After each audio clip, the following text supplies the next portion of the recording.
I love that study concretizes something that I've experienced so much just anecdotally and in my life, which is both that I can see that when we have these cross-class relationships, people with less resources historically benefit.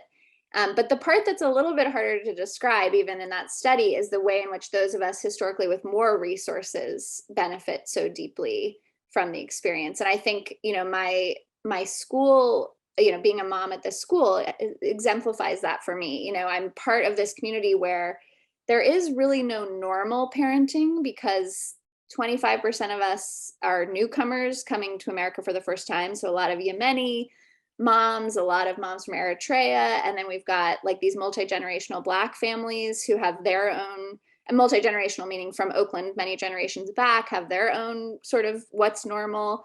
And then you have this small minority of white moms who are like, here's my normal.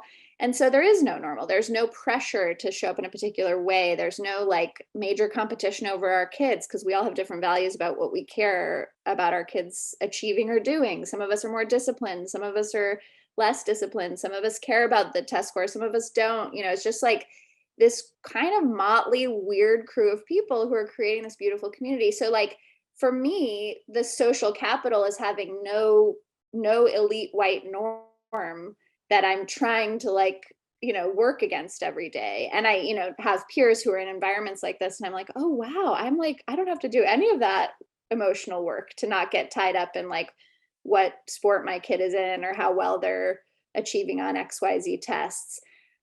So I think it goes both ways, that these cross-class relationships both have very clear, demonstrable impacts on folks who have been historically marginalized, but actually have like great spiritual and emotional benefits for people like me, which I think is kind of part of the story that's not told very often.